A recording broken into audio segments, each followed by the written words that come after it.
18, still a girl in many ways, still scared of the dark, and now a bride, but not by choice. My stepmother forced me into it. After my mother died, she married my father. He passed away when I was 16, and from that day on, I became her burden. I cleaned, cooked, washed, and obeyed. And when I turned 18, she told me I was getting married. "Be thankful," she said. "He's rich. You'll never go hungry." I didn't know his name until 2 days before the wedding. I didn't see his face until the night before, and on our wedding night, when I was still dizzy from the noise and perfume, he came into the room, locked the door, looked at me with cold eyes, and said, "Take off your clothes." I froze. He wasn't shouting, but his tone had no kindness, no emotion, just demand. I sat on the bed, my heart beating like a drum inside my chest. I held myself tight. I wanted to cry, but the tears were stuck. He sighed loudly and turned away. "I'll sleep on the sofa," he said, "but tomorrow you better behave like a wife." And just like that, he lay down far from me and switched off the light. I didn't sleep that night.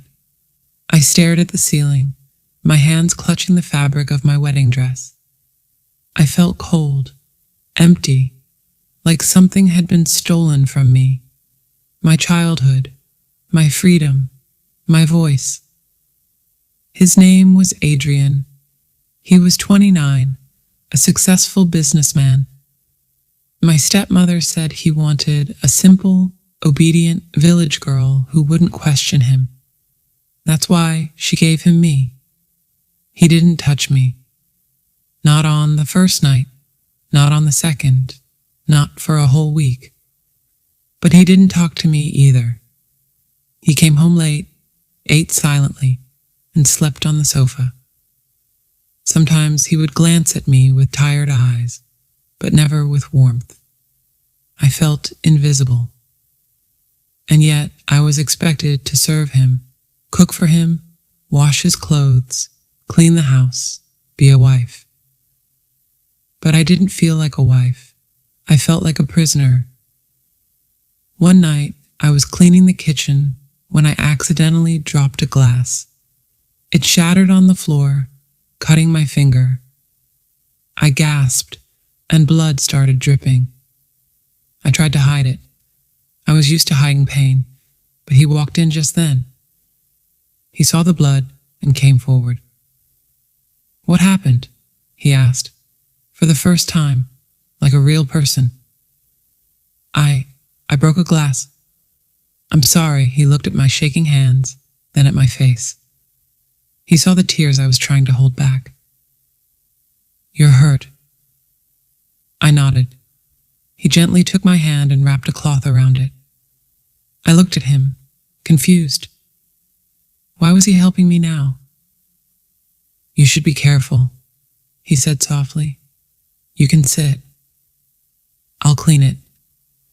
That moment broke something inside me, not because he was kind, but because it was the first time anyone had treated me like I mattered in years. The next morning, I found a first aid box on the table. Beside it was a small packet of chocolate and a note, "For the girl who bleeds in silence."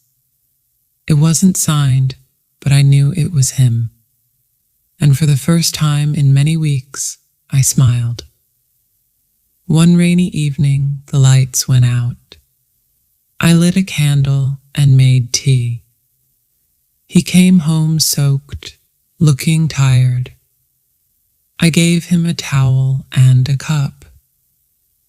"You didn't have to," he said. "I wanted to," I replied. He looked at me for a long moment. Then he spoke. "My mother was like you," he said. "Quiet, always scared. My father used to beat her. I used to hide under the table, and listened to her cry. I looked at him, shocked. She died when I was 15. My uncle raised me. He taught me to be tough, to never let emotions in. That's why I don't know how to be kind sometimes.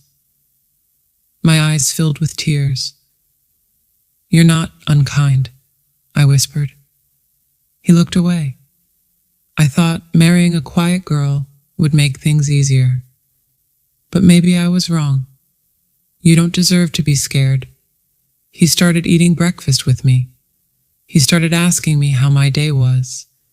He started buying me books because I once told him I loved reading, but never had time. He never touched me without asking. He always knocked before entering the room. He still slept on the sofa. But one night he asked, "Can I sit here?" I nodded. He sat at the edge of the bed. "Are you still scared of me?" he asked. I looked down.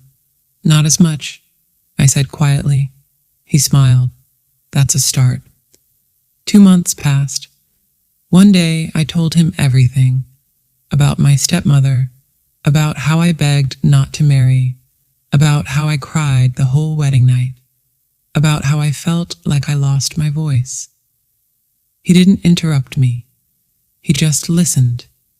And when I finished, he said, "You didn't lose your voice. It was stolen, but I'll help you find it again." It was a cold night. I was coughing, my fever rising. He stayed by my side all night. At one point, I woke up crying. I don't know why. Maybe it was the fever. Maybe it was the years of silence. He gently held me. It was the first time he hugged me. Not to demand anything, not to control me, just to hold me. 3 months into our marriage, he came into the room. He didn't say, "Take off your clothes." He said, "Can I sit with you?" I nodded. He looked nervous. "I love you," he whispered, "but I will never touch you unless you love me too." I stared at him, and suddenly all the fear, pain, and silence faded, because now I saw a man, a broken man, a healing man, a gentle man. I reached for his hand. "I'm ready," I said, not because I was forced, but because I wanted to. That night, I gave myself to him, not as a duty, but as a choice. Now I'm 21. We have a small house, a garden. I write books now. I tell stories of girls like me. He still makes me tea every night, and sometimes I still cry, but not from fear, from joy, from healing, from love.